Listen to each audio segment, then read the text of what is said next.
Meu nome é Olavo Luiz Pimentel de Carvalho.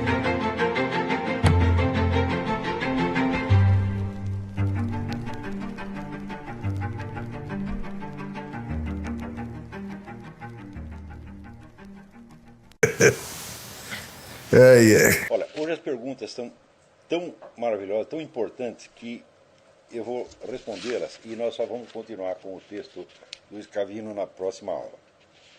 Aqui, Douglas Gonçalves. Um dos problemas que me veio à mente dentro do falado na aula é este. Qual a natureza das proposições filosóficas?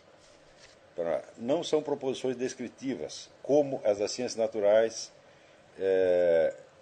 Se é descritivo de outra forma, eu não sei. E nem a pura metáfora poética. O que é, então, uma forma poética para apontar a realidade suprassensível? A resposta é muito simples. A filosofia não é um discurso. A filosofia é uma atividade cognitiva e existencial desenvolvida por pessoas reais, que, para expressar e comunicar algo do que perceberam e descobriram ao longo do caminho, se utilizam de todos os discursos possíveis. Em geral, a forma mais usada é um discurso dialético, que deve chegar a, vamos dizer, proposições que, em última análise, se tornarão científicas. Mas isso não é necessário. Ou seja, o modo de exposição da filosofia não expressa a natureza da filosofia. Se você vê, Platão, frequentemente, começa com um discurso dialético, de vez em quando faz umas demonstrações lógico-matemáticas e termina com um mito. Quer dizer, ele percorreu praticamente toda a gama dos 4 discursos. Então, essa pergunta não tem resposta justamente por isto. Quer dizer, as proposições filosóficas não são a filosofia. A filosofia é a atividade cognitiva, existencial, moral e pedagógica desenvolvida pelo filósofo. Vamos dizer, o termo final de uma filosofia não é uma doutrina escrita, é uma pessoa, é a criação da pessoa do filósofo, o indivíduo capaz de absorver o legado e prossegui-lo. Tá certo? Então, nesse sentido, a filosofia é eminentemente uma pedagogia, uma direção das almas. E o produto escrito é apenas um fragmento disto. Você veja que o fato de que dos 3 fundadores da filosofia, Sócrates, Platão e Aristóteles, o primeiro não deixou nada escrito. Do segundo, só sobrou, vamos dizer, a parte externa, né? Ficou faltando a parte chamada esotérica, ou interna, que é a mais importante, e que mais ou menos o Giovanni Reale e o Mário Ferreira dos Santos reconstituem, na base, vamos dizer, da hipótese, né? E de Aristóteles só nos sobrou 1/3 dos textos. Este fato eu acho eminentemente simbólico de que a expressão escrita da filosofia é necessariamente deficiente. Se não existe, vamos dizer, uma multidão de percepções inexpressáveis que acompanham o aprendizado da filosofia, não há filosofia alguma. Agora, acontece que no mundo moderno, vamos dizer, se criou uma espécie de idolatria do texto, e até de idolatria da linguagem. Você vê que toda esta linha de desenvolvimento que a gente veio estudando, Wittgenstein, Derrida, Richard Rorty, etc., Saussure, Heidegger, todos eles têm uma espécie de fetiche pela linguagem, né? Eles chegam a achar, vamos dizer aqui, a linguagem é o verdadeiro mundo, quando a existência do mundo é um pressuposto da linguagem, né? Quer dizer, ninguém nasce sabendo falar nem escrever. Então, quer dizer, você tem uma experiência pré-linguística. A experiência pré-linguística já é a imersão total no universo real, onde você está. Você não está, a partir do momento que você nasceu, você não está defendido contra nenhum aspecto do real, né? E os aspectos que a sua linguagem, por mais que você aprenda, vai abranger, são mínimos. A simples existência da comunicação não verbal, que é um fato hoje, assim, abundantemente comprovado, acaba com todas essas filosofias. Mostra que Saussure, e Wittgenstein, e Heidegger, não tem nada a dizer. Mas nada. Isso tudo é vazio, isso é tudo uma bobajada. E o prestígio filosófico desses indivíduos é totalmente indevido. Ele é causado apenas, vamos dizer, por uma certa destreza retórica que esses indivíduos têm. Para quem gosta, vamos dizer, de demonstrações de força, olha como eu sei raciocinar bonito. Né? Eles mostram isso, mas o problema não é raciocinar, o problema é conhecer, o problema é saber alguma coisa, mesmo que você não saiba raciocinar direito. É um problema de percepção e não de raciocínio. Então, o que estes indivíduos fazem é tornar a linguagem humana uma coisa assim tão imensa que não sobra um pingo de realidade fora da linguagem. Agora, basta um experimento de programação neurolinguística e tudo isso foi para o brejo. Porque a programação neurolinguística prova que se nós não compartilhamos percepções e sensações e informações do universo físico real, não há linguagem que funcione. Então a linguagem continua sendo uma titica de galinha, tá certo?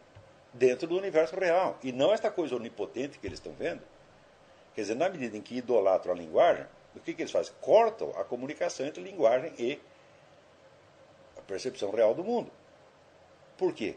Porque eles esperam encontrar, olha só, mas é uma coisa de jumento, de jumento. Eles esperam encontrar na própria linguagem um nexo entre linguagem e realidade. Eu digo, mas não é possível isso. Este nexo não se dá dentro da linguagem. Ele se dá dentro do mundo real. É no mundo real e não na linguagem que existe a conexão de linguagem e realidade. Como eles procuram encontrar na própria linguagem, e evidentemente não encontram. Tá certo? Então, começam a fantasiar. Né? E daqui a pouco só enxergam a realidade. E daqui a pouco não enxergam mais nada. Por exemplo, quando eles se referem, vamos dizer, ao conhecimento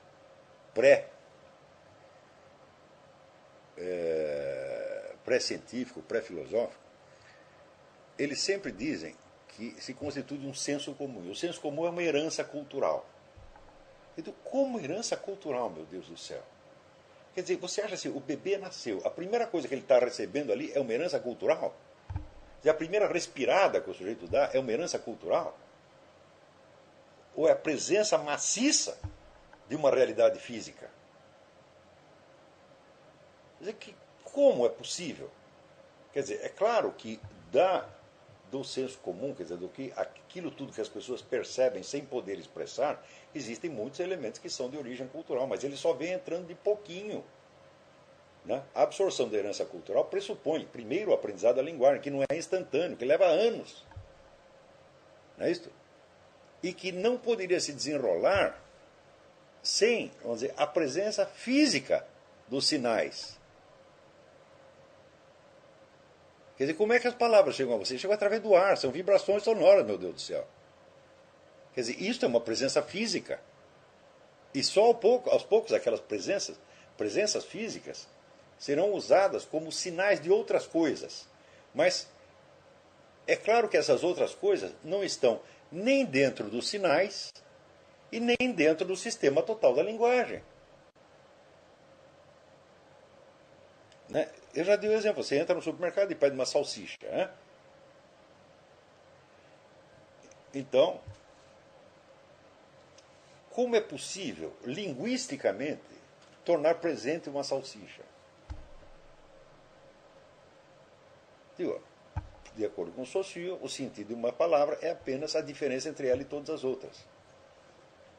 Eu digo, mas isso é suficiente para que uma palavra possa significar algo para alguma pessoa real? Eu falo, não, é necessário que haja um objeto. Outra coisa, esses camaradas são tão loucos, todos eles, que eles acreditam que a linguagem cria a presença do objeto. Quando a presença desse objeto é a condição sine qua non para que se possa falar dele. Então, Santo Agostinho ainda tem razão, ele diz que ele aprendeu a linguagem aprendendo primeiro os nomes das coisas. Né? E as relações entre palavras ele aprende depois.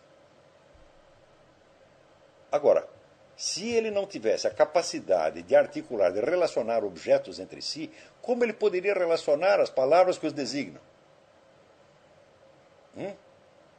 Por exemplo, se o indivíduo não tem a sensação física do em cima e embaixo, como é que ele pode aprender a palavra sobre? Ele não pode. Ele tem que ter experiência do em cima e embaixo, experiência pré-linguística disso, senão não vai aprender jamais. Agora, métodos de educação baseados nessas loucuras todas foram implantados já no mundo inteiro e estão imbecilizando a humanidade. E quando você diz, pelos frutos conhecereis, fala, bom, o que você consegue fazer é imbecilizar os seus leitores.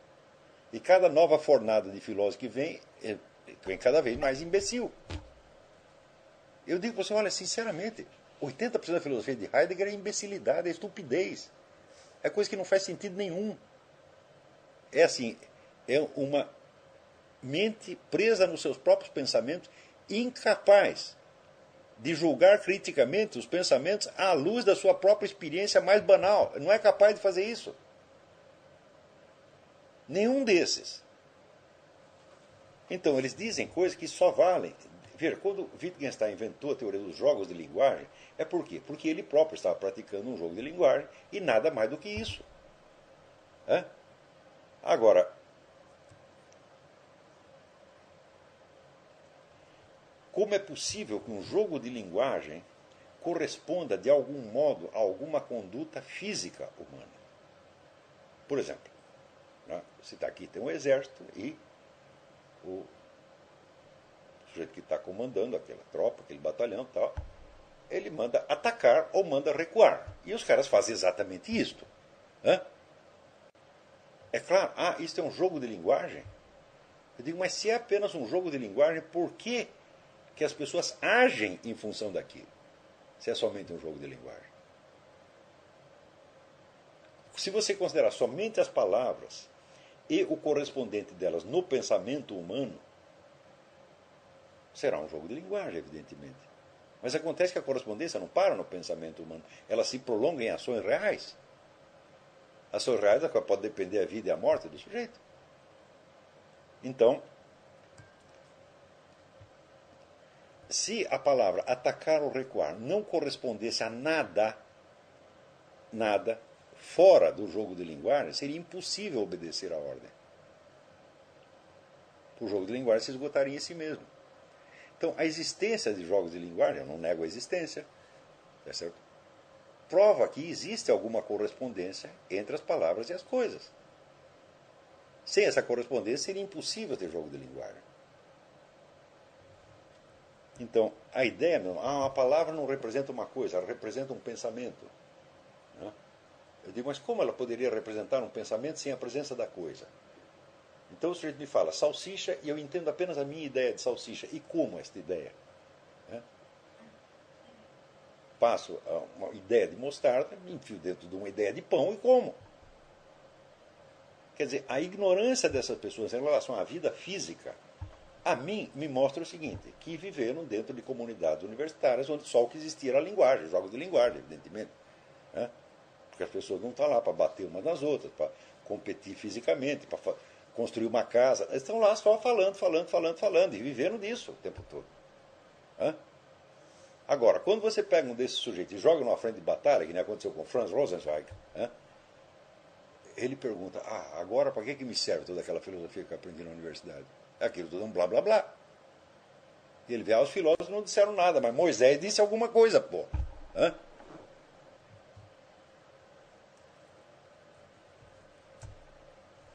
Então, tudo isso é tremendamente oco, e frívolo. É de uma frivolidade absurda. Porque são coisas que o sujeito pode falar, mas ele não pode viver, segundo isso, nem 2 minutos. Ninguém consegue.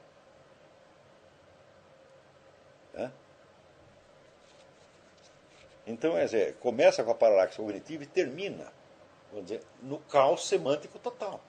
A total destruição da linguagem humana. Quer dizer, tanto idolatram a linguagem que acabam com ela. Então, por isso que eu estou dizendo, precisamos restaurar a ideia que era a dos filósofos gregos, de que a filosofia é uma atividade humana, de indivíduos humanos. E que o propósito não é gerar doutrinas, não é gerar teorias, é qualificar pessoas para o conhecimento e para, como diz Platão, verdade conhecida é verdade obedecida, para existir segundo aquilo que sabe. À medida que vai sabendo, vai modificando você e você vai se instalando numa realidade cada vez mais abrangente.